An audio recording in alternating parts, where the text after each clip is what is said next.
50 साल पहले इसी नगर में भारतीय जनसंघ ने पंडित दीनदयाल उपाध्याय जी को अध्यक्ष के रूप में चुना था।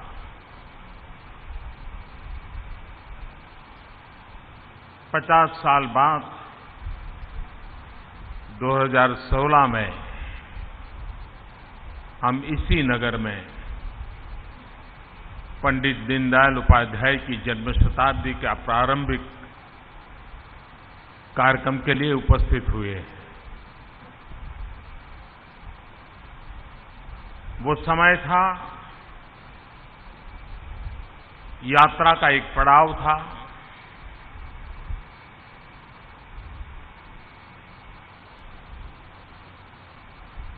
तब हम भारतीय जनसंघ के रूप में थे और ये नगर कालीकट के रूप में जाना जाता था।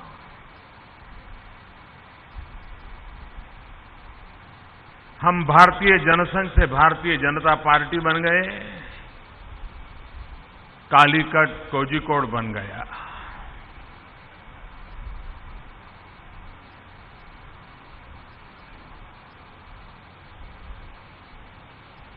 और कालीकट कोझिकोड इसलिए बना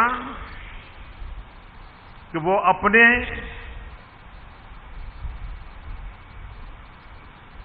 मूल की ओर जड़ों से जुड़ना चाहता था। कालीकट उसके लिए जड़ों से जुड़ने का एहसास नहीं कराता था और इसलिए उसने अपनी एक पहचान बनाई, जिस पहचान के साथ इस नगर का इतिहास, यहां की परंपराएं, यहां की विशेषताएं सहज रूप से जुड़ी हुई हो। हम भारतीय जनसंघ से भारतीय जनता पार्टी बने,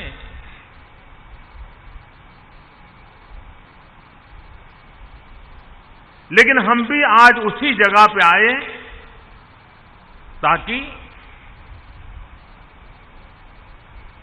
पंडित दीनदयाल उपाध्याय जी ने हमें भारत की राजनीति, भारत की जड़ों से जुड़ी हुई हो,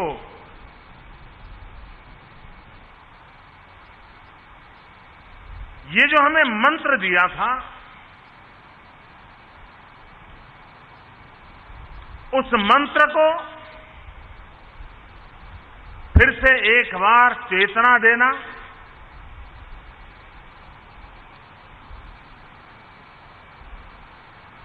नए उमंग और नए उत्साह के साथ फिर एक बार चल पड़ना, किसी भी राजनीतिक दल के लिए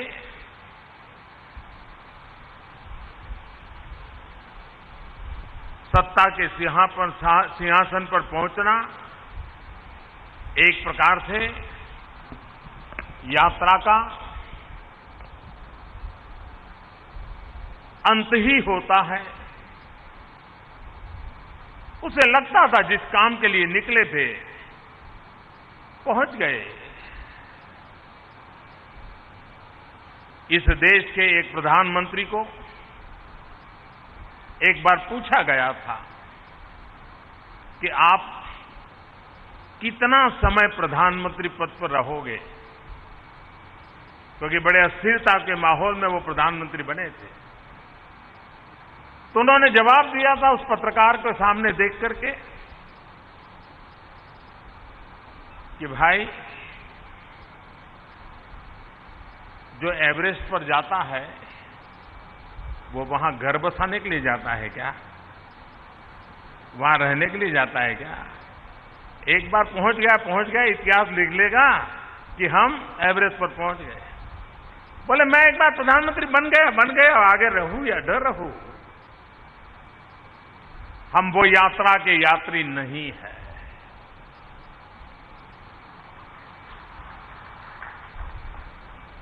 हम सब लोग लेने पाने बनने के लिए निकले हुए लोग नहीं हैं।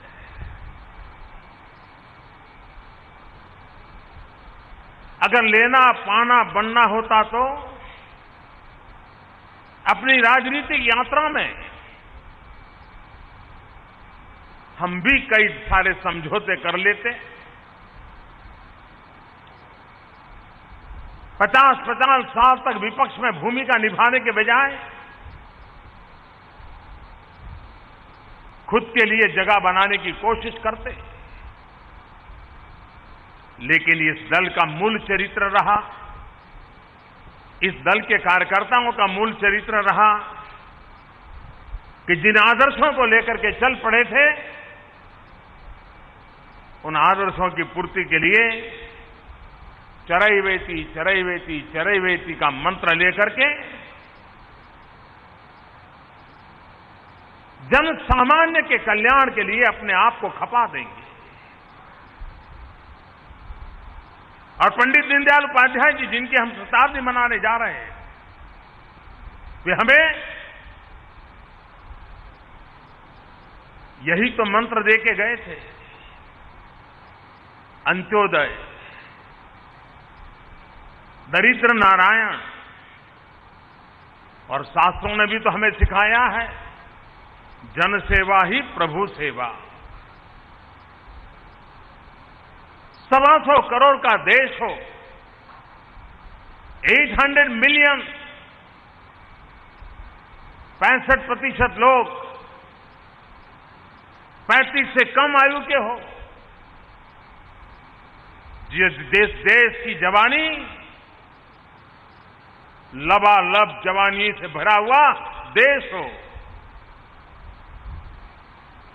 उस देश के सपने भी जवान होने चाहिए, उस देश के संकल्प भी जवान होने चाहिए, और उस देश की यात्रा की गति भी जवान को शोभा दे ऐसी होनी चाहिए।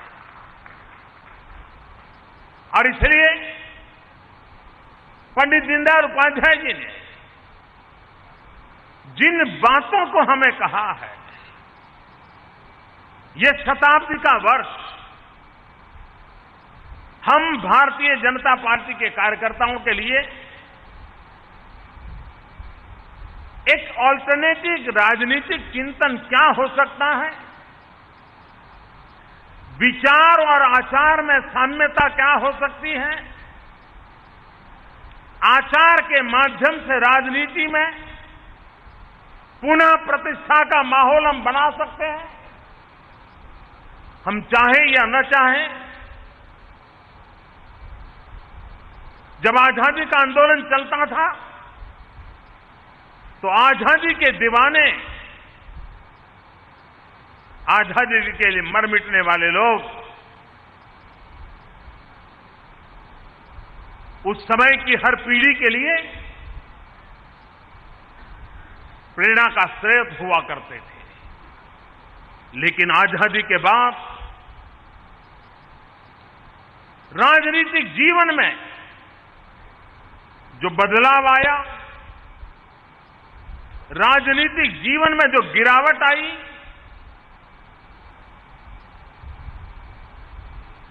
सार्वजनिक जीवन में आचार के प्रति आशंकाओं का माहौल बना, और एक ऐसा वक्त आ गया कि बेटा पब्लिक अपने दोस्तों को ये कभी परिचय नहीं करवाता है कि मेरे पिता नेता है। उसे कभी कभी मन में संकोच होता है। शायद दोषी कुछ लोग होंगे, कुछ लोगों के आचरण के कारण लोकतांत्रिक जीवन में अगर पॉलिटिकल इंस्टीट्यूशंस में इस प्रकार की गिरावट जनसामान्य के मन में प्रस्थापित हो जाए तो उससे लोकतंत्र के लिए बहुत बड़ा खतरा पैदा होता है।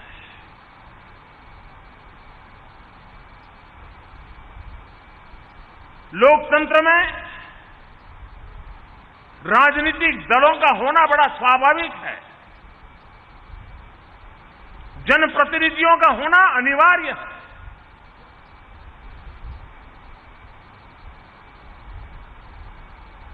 भारतीय जनता पार्टी के नाते पंडित दीनदयाल उपाध्याय की जन्म शताब्दी हम मना रहे हैं, तब हम आचार और विचार के माध्यम से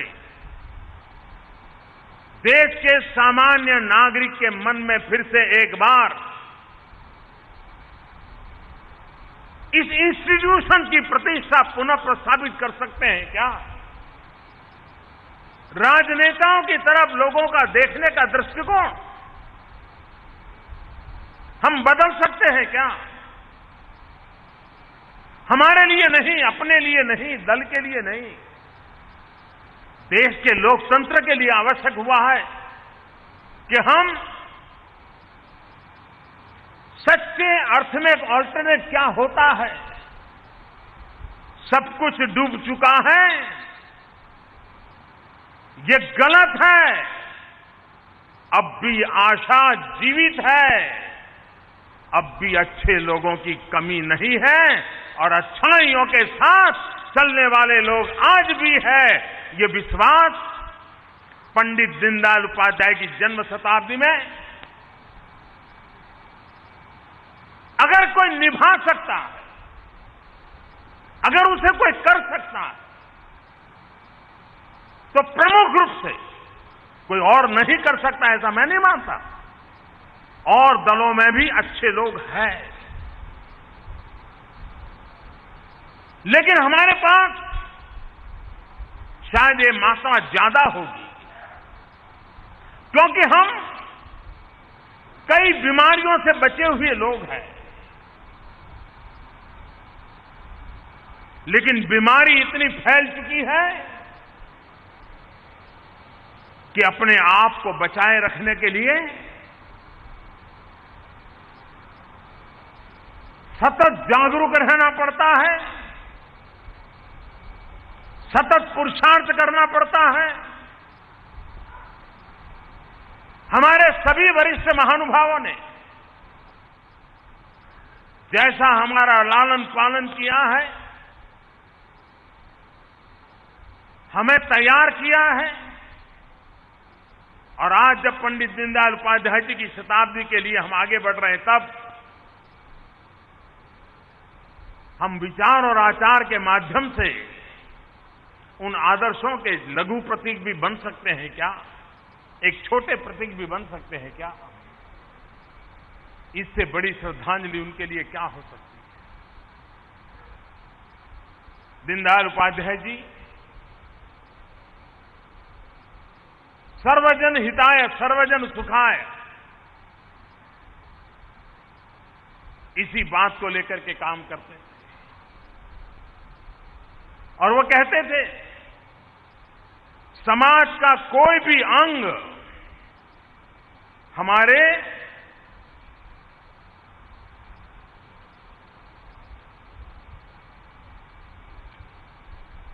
लिए अछूत नहीं होना चाहिए।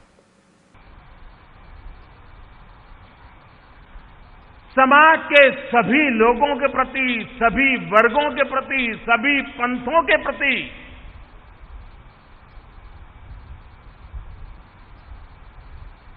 हमारा भाव क्या हो।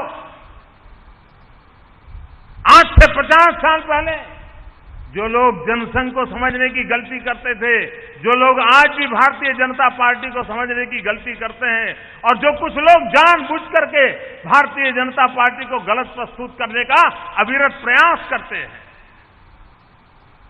पंडित दीनदयाल उपाध्याय जी ने कहा था,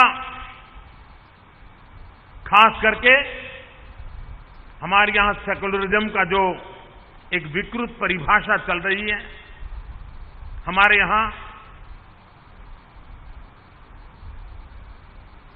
देशभक्ति को भी कोसा जाता है, इस प्रकार का माहौल बना दिया गया है। ऐसे समय माइनॉरिटी की तरफ देखने का दृष्टिकोण क्या हो, मैं 50 साल पहले पंडित दीनदयाल उपाध्याय जी ने जो कहा था, ताकि जिन लोगों को गलतफहमी हो उनको सोचने के लिए मजबूर करने वाली बात है। पंडित दीनदयाल उपाध्याय जी ने कहा था, मुसलमानों को न पुरस्कृत करें और न ही उनको तिरस्कृत करें, बल्कि उनका परिष्कार करें। मुसलमानों को न वोट की मंडी का माल और न ही कोई घृणा की वस्तु समझे, उसे अपना समझे।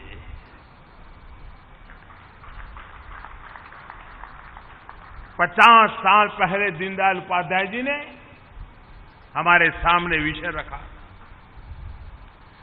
दलित, पीड़ित, शोषित, वंचित, गांव, गरीब, किसान, ये हमारे राजनीतिक नारे नहीं हैं, ये हमारा कमिटमेंट है। सबका साथ, सबका विकास, ये विचार जब हम प्रस्तुत करते हैं, तब समाज का आखिरी छोर का व्यक्ति यही हमारी आराधना का केंद्र होना चाहिए।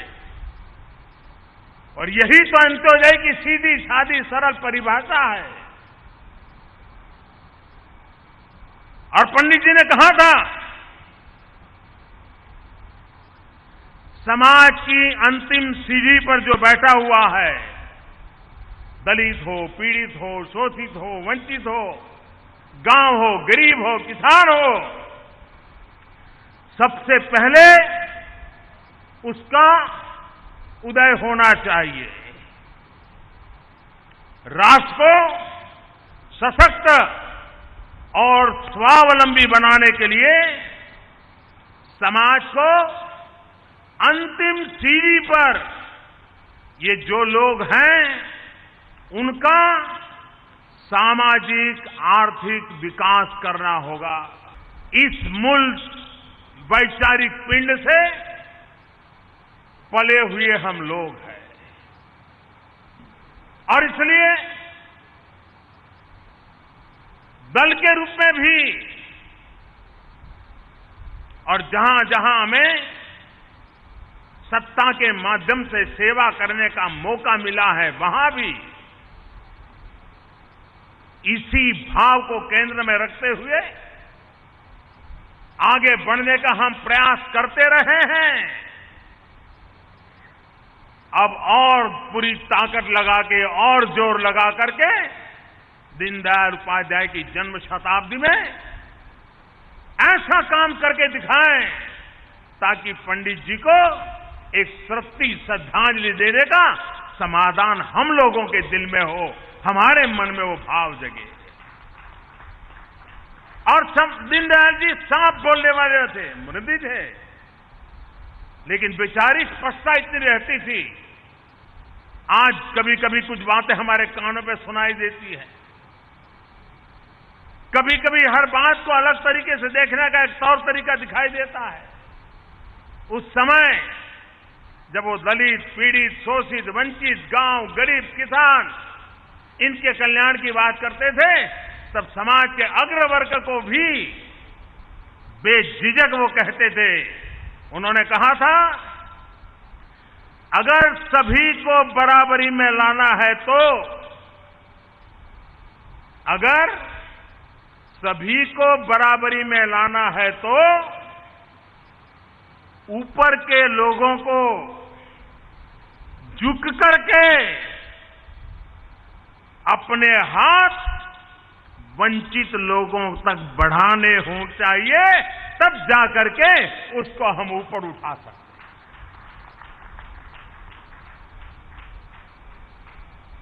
पंडित जी के चिंतन में अंगांगी भाव उसकी चर्चा आती है। आज ये अंगांगी शब्द वगैरह कहने जाएंगे तो पता नहीं कहां से कहां चर्चा पहुंच जाएगी। लेकिन सीधा साधा सरल ये था कि जैसे शरीर में एकात्म होता है भाव, अगर आंख को कुछ हो जाए तो हाथ इस बात का इंतजार नहीं करता है कि मैं क्यों उधर जाऊं, उसकी आंख में पड़ा है वो संभाले अपना। पैर में कांटा लग जाए तो हाथ ये नहीं कहता है कि मेरा क्या लेना देना, ये तो पैर को कांटा लगा है, वो जाने, उसका काम जाने। आंख नहीं कहती है अरे कांटा उसको लगा, मैं क्यों आंसू बहाऊं। लेकिन अंगांगी भाव, एकात्म शरीर की अनुभूति ये होती है कि कांटा पैर में लग जाए तुरंत हाथ वहीं पहुंच जाता है, पूरे शरीर को वेदना होती है, आंख से आंसू टपकता है। ये अंगांगी भाव होता है। समाज के अंदर भी, समाज के भीतर भी अंगांगी भाव होना चाहिए। समाज के किसी कोने में भी किसी को दर्द हो, पूरे समाज को उसकी पीड़ा होनी चाहिए। समाज के किसी व्यक्ति, कोने में बैठे हुए व्यक्ति पर जुल्म हो, अन्याय हो, कठिनाई हो, उसकी पीड़ा समग्र समाज को होनी चाहिए। ये अंगांगी भाव। 125 करोड़ का देश, इन 125 करोड़ देशवासी, हम उसको एकात्म भाव से अनुभव करें। हमारी राजनीति की यही तो दिशा है कि कोई हमारे लिए पराया नहीं हो सकता। हमारी विकास की यात्रा में कोई पीछे नहीं रह सकता, लेकिन प्रारंभ करेंगे जो पीछे है उसी की भलाई से शुरू करेंगे। और ये सिर्फ एकात्म समाज रचना के साथ साथ भौगोलिक दृष्टि से भी, जैसे स्वस्थ समाज वैसे स्वस्थ शरीर। अगर किसी व्यक्ति का एक हाथ काम नहीं कर रहा है, दुर्बल है, अविकसित है, शरीर के और अंगों की तुलना में छोटा है, तो उसे स्वस्थ शरीर नहीं कहा जाता। वैसा ही हमारी ये भारत माता, अगर उसका कोई हिस्सा, कोई भूभाग, कोई प्रदेश, कोई जिला, कोई इलाका, ये अगर अविकसित रह जाता है, पीछे रह जाता है, तो फिर हमारी भारत माता का विकास भी तो स्वस्थ नहीं होता है। और इसलिए हिंदुस्तान के सभी क्षेत्रों में, सभी भूभाग में, सभी समाज में, सभी लोगों के लिए विकास की समान अवसर की संभावनाओं को हमने तराशता रहना चाहिए, प्रयास करते रहना चाहिए। अगर हिंदुस्तान का पश्चिमी छोर आगे बढ़ जाए और हिंदुस्तान का पूर्वी छोर विकास की यात्रा में पिछड़ जाए, तो ये भारत माता स्वस्थ नहीं लगेगी। और इसलिए इस सरकार की कोशिश है कि हमारे हिंदुस्तान का पूर्वी इलाका, चाहे पूर्वी उत्तर प्रदेश हो, बिहार हो, उड़ीसा हो, बंगाल हो, आसाम हो, नॉर्थ ईस्ट हो, ये सारा भूभाग जहां अपार प्राकृतिक संपदा है, तेजस्वी ओजस्वी जन सामान्य का जनसागर है, हम ऐसे देश को आगे बढ़ाएं ताकि जैसे हिंदुस्तान के पश्चिमी छोर में आर्थिक गतिविधि नजर आ रही है, वैसी ही आर्थिक गतिविधि हिंदुस्तान के पूर्वी छोर पर भी नजर आ जाए। और यही तो एकात्म भाव है, वही तो एकात्म दर्शन की अनुभूति का परिणाम है। और इसलिए आज हम जहां शासन की व्यवस्था में बैठे हैं, हमारी हर कोशिश ये होनी चाहिए और कोशिश रहेगी कि हम असंतुलन को कैसे कम करें, संतुलित विकास यात्रा को हम कैसे आगे बढ़ाएं, और उस पर हम बल देते हुए किस प्रकार से हम आगे दिशा में करना चाहते हैं। कभी कभी हम लोग प्राकृतिक असंतुलन के संबंध में भी इन दिनों काफी चिंतित नजर आते हैं।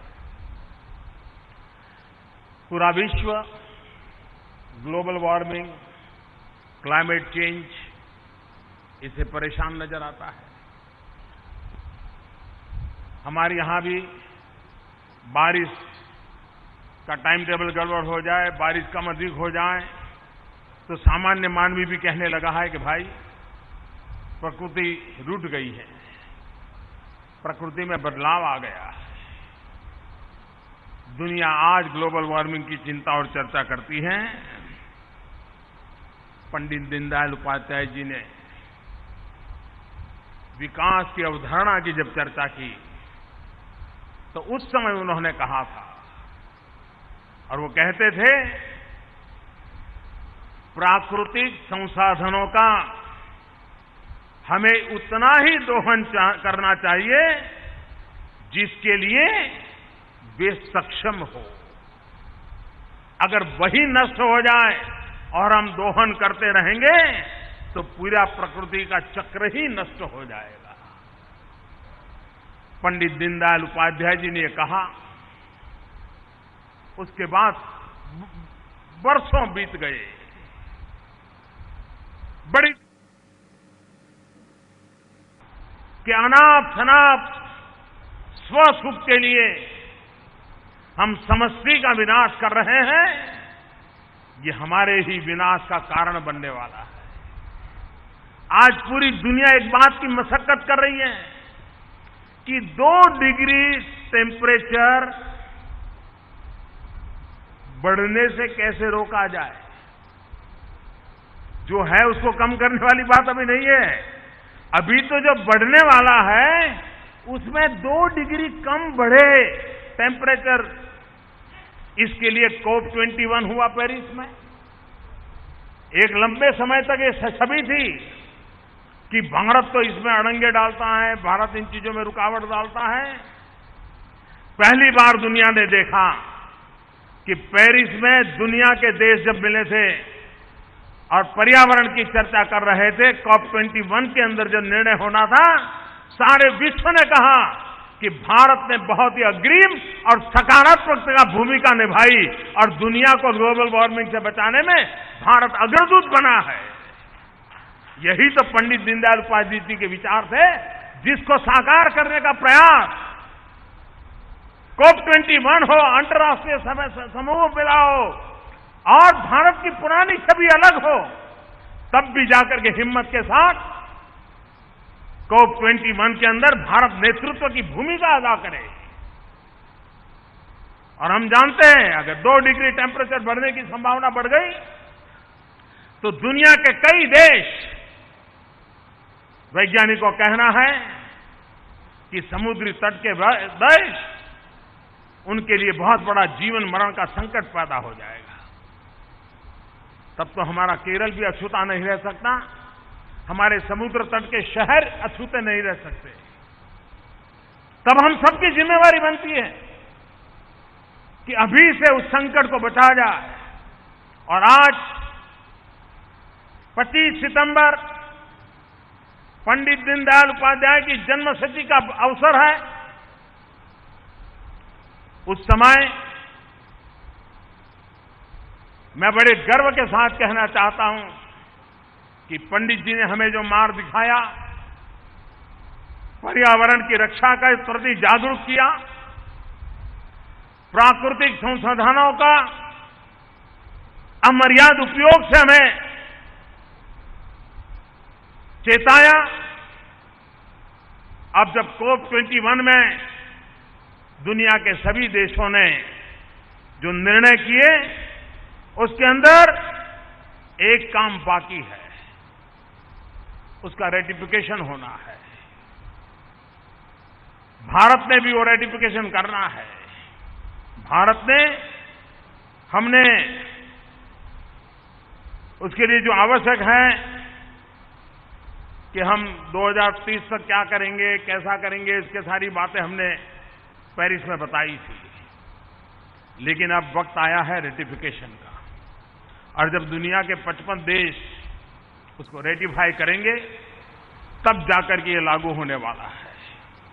आज मैं 25 सितंबर पंडित दीनदयाल उपाध्याय की जन्मशती पर पूरे विश्व के सामने घोषणा करना चाहता हूं कि 2 अक्टूबर, एक सप्ताह के बाद, महात्मा गांधी की जन्म जयंती पर भारत COP21 के जो निर्णय किए गए हैं, जिसमें भारत ने अपनी जो जिम्मेवारी उठाने का फैसला किया है, उसको हम 2 अक्टूबर को रेटिफाई करेंगे, क्योंकि महात्मा गांधी का जीवन मिनिमम कार्बन फुटप्रिंट वाला जीवन था। उससे बड़ा दुनिया के लिए प्रकृति के साथ संवाद करने वाला जीवन क्या हो सकता है? शायद महात्मा गांधी से बढ़कर के कोई उदाहरण नहीं हो सकता है। और इसलिए 2 अक्टूबर को भारत सरकार,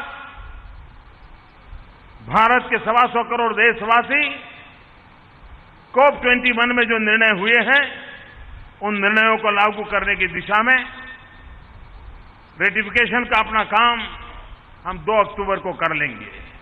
लेकिन आज एक ऐसा अवसर है कि मुझे इसकी घोषणा आज यहां करना उचित लगता है। पंडित दीनदयाल उपाध्याय जी की जन्मशती सरकारी स्तर पर भी मनाई जाएगी। भारत सरकार भी पंडित दीनदयाल उपाध्याय की जन्मशती मनाने के लिए कमेटी बनाई है। सरकार की तरफ से अनेक योजनाएं आने वाले दिनों में बनेगी। आपके मन में भी कुछ सुझाव हो तो आप भी जरूर हमें पहुंचाइए। लेकिन जैसा पंडित जी का चिंतन था, उस चिंतन के आधार पर गरीब कल्याण, उसी को हम केंद्र में रख करके गरीब कल्याण के जो काम है, उन कामों को गति कैसे मिले, उन कामों का व्याप कैसे बढ़े और देश का गरीब गरीबी के खिलाफ लड़ने के लिए एम्पावर कैसे हो, उसके अंदर वो शक्ति पैदा हो ताकि वो गरीबी को परास्त करने के लिए हमारे इस जंग का सबसे बड़ा साथी बन सके। और इसलिए और जब सरकार बनी थी, जब एनडीए ने मुझे प्रधानमंत्री के रूप में, अपने नेता के रूप में चुना था, उस दिन भी मैंने सेंट्रल हॉल में कहा था कि हमारी ये सरकार गरीबों को समर्पित है। और जितनी योजनाएं बनी, कई योजनाओं का वर्णन यहां हुआ है, मैं योजनाओं का वर्णन करने नहीं जाता। उन सभी योजना के केंद्र बिंदु में वो लोग हैं जो कभी पहले सरकार की विकास की योजनाओं के केंद्र बिंदु नहीं थे। और इसलिए देश के सामान्य मानवी को एम्पावर करना, उस बात को केंद्र में रखते हुए कार्य की दिशा को आगे बढ़ने का प्रयास किया है। पंडित दीनदयाल उपाध्याय जी की जन्मशती में स्वाभाविक रूप से हमें एक नई ताकत मिलेगी। पिछली कार्य समिति में पंडित दीनदयाल उपाध्याय जी की जन्मशती के निमित्त मैंने कार्यकर्ताओं के सामने एक प्रस्ताव रखा था। पंडित जी का मंत्र था, चरैवेति चरैवेति चरैवेति। आज हम सब जहां खड़े हैं, जहां पहुंचे हैं, उसके मूल में उन हजारों कार्यकर्ताओं की श्रेणी भी है जिन्होंने अपना घर-बार छोड़ करके पूर्ण समय संगठन के लिए समर्पित किए। अनेक पीढ़ियां उसमें खप गई। कैडर बेस्ड पार्टी बनाने में उसकी अहम भूमिका रही है। जनसंघ सिर्फ कैडर बेस्ड पार्टी थी, Bharatiya Janata party cadre based मास पार्टी है। और जब हम कैडर बेस्ड मास पार्टी है, तब हम मास पार्टी तो बनते चले और कैडर सिकुड़ दी जाए, ये नहीं चल सकता। दोनों का बैलेंस बना रहना चाहिए। और क्या हम पंडित दीनदयाल उपाध्याय जी की जन्मशती को पार्टी की कैडर के लिए, संगठन शास्त्र के उसूलों के लिए, मूल्यों के लिए हम फिर से एक बार 11 करोड़ मेंबर वाली पार्टी, इन 11 करोड़ मेंबर को कैडर में कन्वर्ट करना एक बहुत बड़ा जिम्मेवारी भरा काम है। और अगर ये हमने कर लिया तो हिंदुस्तान की राजनीति की मुख्य धारा, हम कहां भी हो, हिंदुस्तान की राजनीति की मुख्य धारा कोई बदल नहीं सकता। इतनी ताकत हम लोग खड़ी कर सकते हैं। और वो मुख्य धारा जो हिंदुस्तान की जड़ों से जुड़ी हुई हो, भारत की महान उज्जवल परंपराओं के रसकस से पनपती हो, ऐसी राजनीति की मुख्य धारा हम प्रस्तावित कर सकते हैं। और इसलिए मैंने आग्रह किया था, इस 1 वर्ष के लिए हम समय देने के लिए आगे आए। पार्टी जहां कहे, जो कहे, जाएंगे। जिस अवस्था में रहना पड़ा रहेंगे। जहां अभी भी भारतीय जनता पार्टी की मूल बात ना पहुंची हो, वहां हम पहुंचेंगे, बात को पहुंचाएंगे। आज जो रूप बना है उसका मूल कारण ऐसे अनेक लोग थे जिन्होंने अपना राजनीतिक इरादा नहीं था, सिर्फ संगठन शास्त्र का इरादा था। राजनीतिक जीवन के लिए संगठन खड़ा करने का मकसद था, अपने आप को संगठन के लिए आहूत कर दिया था। आने वाले समय में ऐसे कितने संगठन के कार्यकर्ता हम निकाल सकते हैं, विस्तार के लिए हम कितने लोगों को निकाल सकते हैं। कोई 6 महीने के लिए जाए, कोई साल के लिए जाए, कोई 2.5 साल के लिए निकले, लेकिन हमें एक बहुत बड़ी नई परंपरा, और ये भी पंडित दीनदयाल जी की प्रेरणा से होना चाहिए। उससे बड़ी कोई प्रेरणा नहीं हो सकती। और पंडित जी का जो मंत्र था, चरैवेति चरैवेति चरैवेति, चलते रहो। अभी भी हमें देश में बहुत कुछ करना बाकी है।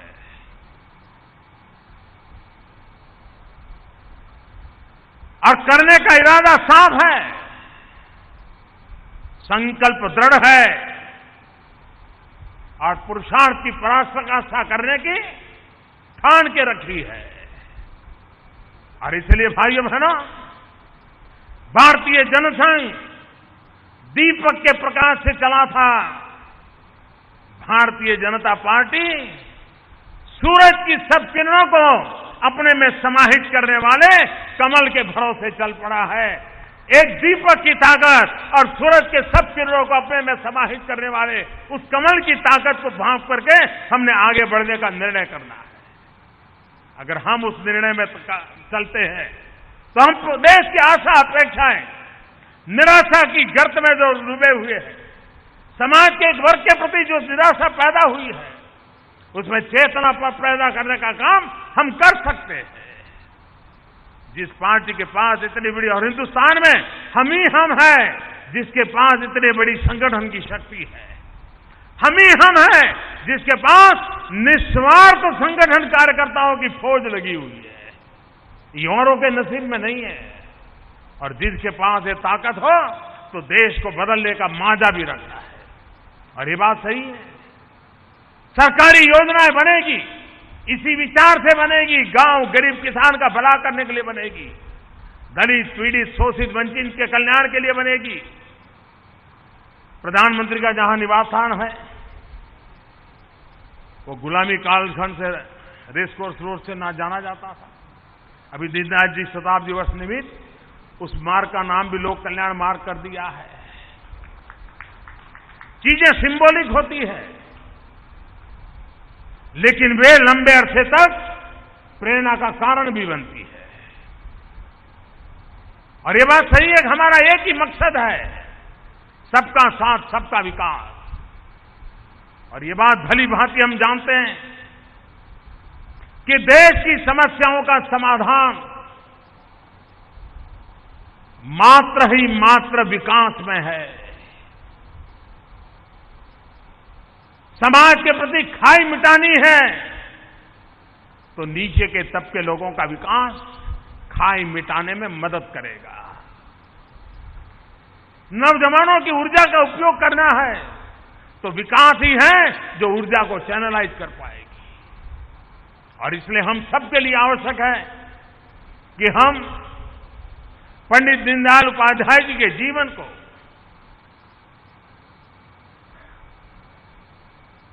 उनके आदर्शों को,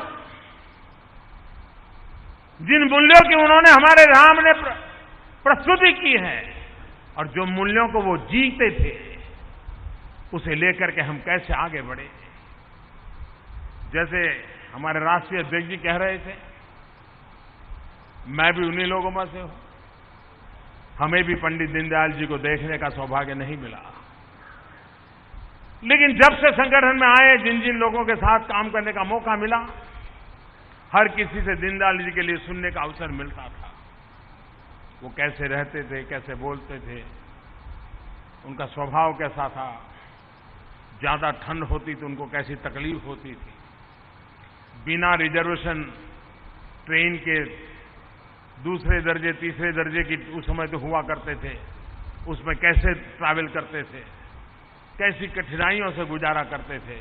ऐसी अनेक घटनाएं पुराने कार्यकर्ताओं के पास से सुनने को मिलती है। बाहर के लोगों का एक स्वभाव बना हुआ है, समाज का एक वर्ग है जिसके साथ कोई बड़ी आभा हो, औरा हो,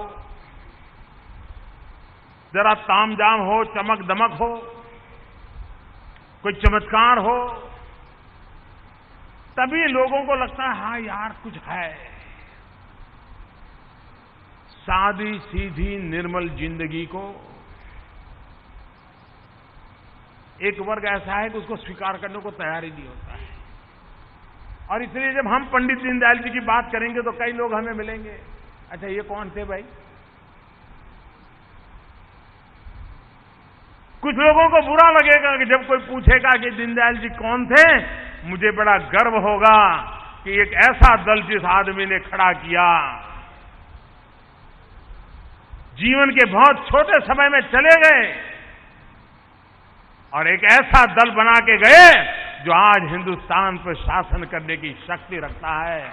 वो इंसान कितना बड़ा होगा जिसकी ताकत को पहचानने के लिए ये आज का परिणाम काफी है।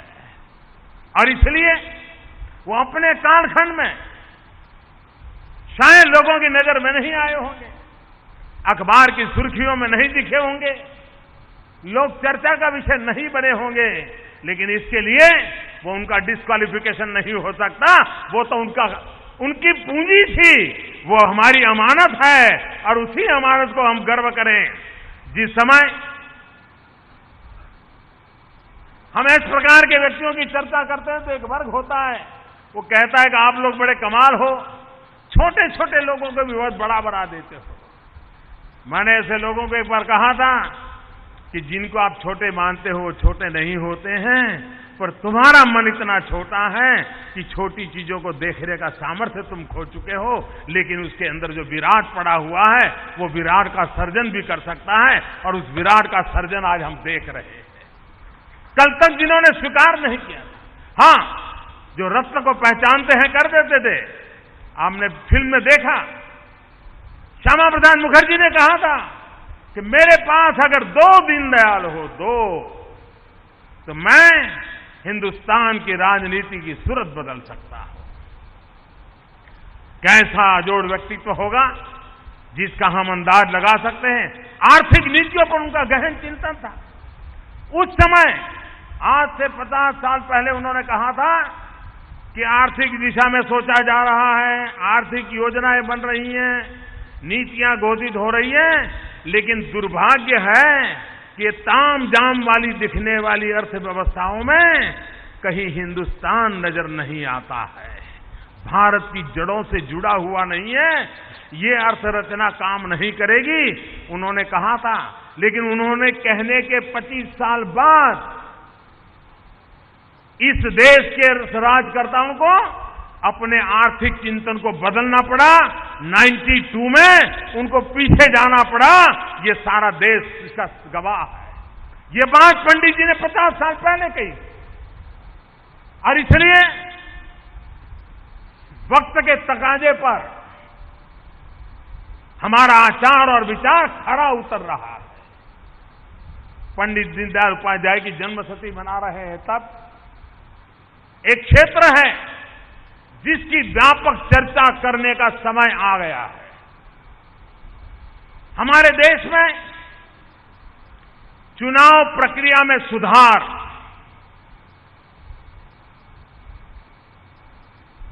एक बहुत व्यापक चर्चा की आवश्यकता खड़ी हुई है। इतना बड़ा लोकतंत्र, हमारी चुनाव प्रक्रियाएं कैसी हैं, उसमें क्या कमियां हैं, धन का रोल क्या हो रहा है उसमें, शासकीय शक्ति का कितना विनिवेश हो रहा है, अलग अलग चुनाव होने के कारण देश पर कितने प्रकार का बोझ पड़ता है। कई राजनीतिक दल के लोग मुझे मिलते हैं तो कहते हैं कि साहब चुनाव सुधार पर वो सोचना चाहिए। क्या पंडित दीनदयाल उपाध्याय जन्म शताब्दी के वर्ष में हम पूरे देश में इसके सेमिनार ऑर्गेनाइज कर सकते हैं, निष्पक्ष संगठनों के द्वारा कर सकते हैं? मंथन तो हो, और मंथन में से जो अमृत निकलेगा निकलेगा। बंधे हुए विचारों से चुनाव सुधार नहीं होते। प्रधानमंत्री कोई सुझाव दे दे उससे चुनाव सुधार होगा तो अच्छा नहीं होगा, होना भी नहीं चाहिए। लेकिन चुनाव सुधार पर मंथन होना चाहिए, चर्चा होनी चाहिए। हमारी चुनाव प्रक्रियाओं में क्या अच्छापन लाएं, सामान्य मानवीय के हकों को और बल कैसे मिले, वोट देने से कोई वंचित रह जाए, ये स्थिति हमारे लिए पीड़ादायक हो, ऐसा वातावरण हम कैसे बनाएं? लोकतंत्र की जड़ों को मजबूत बनाने के लिए समय की मांग है कि हमारे चुनाव सुधारों में कई नई चीजें जोड़ने जैसी है, कालबाह्य चीजों को निकालने जैसी है। अगर इन चीजों को हम कर पाएंगे तो लोकतंत्र को स्वस्थ बनाने की दिशा में भी हम बहुत कुछ कर सकते हैं। करीब 3 दिन से यहां एक के बाद एक कार्यक्रम चल रहे हैं। कल भी सभी पदाधिकारी वगैरह बैठे थे और उसका जो वृत्त मुझे बताया गया, बहुत ही सार्थक चर्चा हुई है। भारतीय जनता पार्टी उमंग और उत्साह से भरी हुई पार्टी है। कार्यकर्ताओं का जज्बा बड़ा गजब है, मूड गजब है, और उसके कारण लगता है कि देश के सामान्य मानव की आशा आकांक्षाओं की जो पूर्ति कर रही है, इन कार्यकर्ताओं के सामर्थ्य से हम इन चीजों को गरीब से गरीब के घर तक पहुंचाने में सफल होंगे, ऐसा विश्वास पैदा होता है। आज के प्रस्ताव पर भी बहुत अच्छी चर्चा हुई है। प्रस्ताव का सेंट्रल आइडिया भी हर एक किसी की चिंता करने का रहा है और उसी को लेकर के हम आगे बढ़ना चाहते हैं। राष्ट्रीय अध्यक्ष जी का मार्गदर्शन भी हम सबको नए उमंग और उत्साह के साथ कार्य करने की प्रेरणा देने वाला बना है। दूर सुदूर केरल की धरती पर जहां भारतीय जनता पार्टी के अनेक वीर कार्यकर्ताओं ने इस धरती को अपने रक्त से सींचा है। मैं खास करके मीडिया के मित्रों से प्रार्थना करूंगा कि आज यहां जो आहुति नाम की किताब बांटी गई है, आप समय निकाल करके उसको पढ़िए। हम किसी की राजनीतिक विचारधारा को मानते नहीं, इस पर हमें कितने जुल्म झेलने पड़े हैं, हमारे कितने निर्दोष साथियों को मार दिया गया है। दिल्ली इतना दूर है कि शायद ये चीख दिल्ली में पहुंची नहीं होगी, लेकिन आज जब केरल में देश का मीडिया का ध्यान है, मानव अधिकार की चर्चा करने वालों का ध्यान है, मैं उनसे आग्रह करूंगा क्या ये लोकतंत्र को शोभा देने वाली घटनाएं हैं। मैं आज भोजन कर रहा था, तब मुझे एक कार्यकर्ता मिले। बड़ी मुश्किल से उसकी जिंदगी बच गई।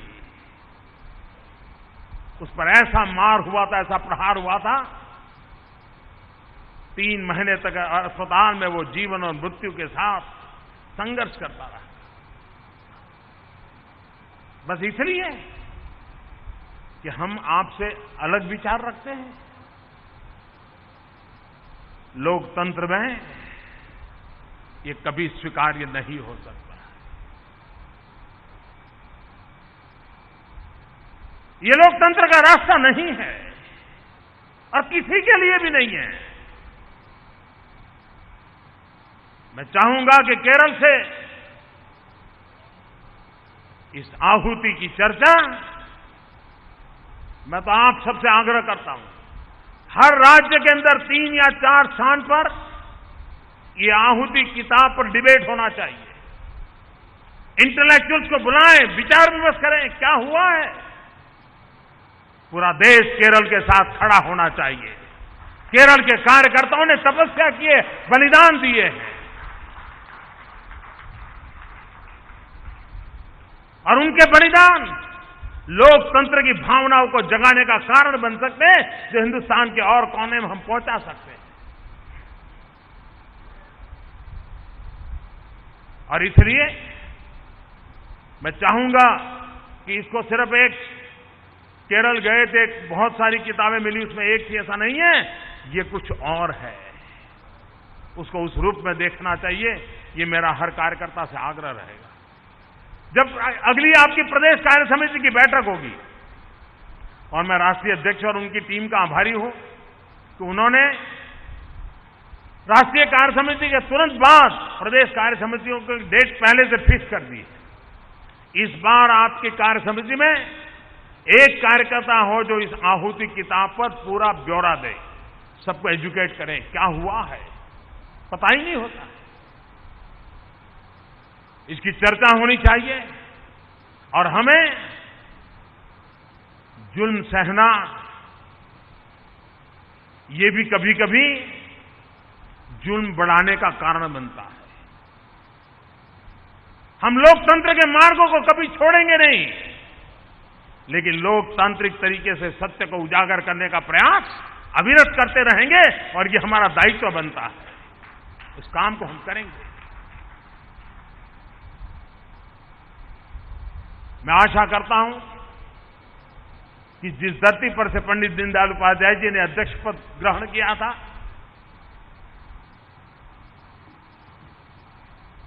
उनकी आत्मा ने हमेशा हमेशा प्रेरणा दी है,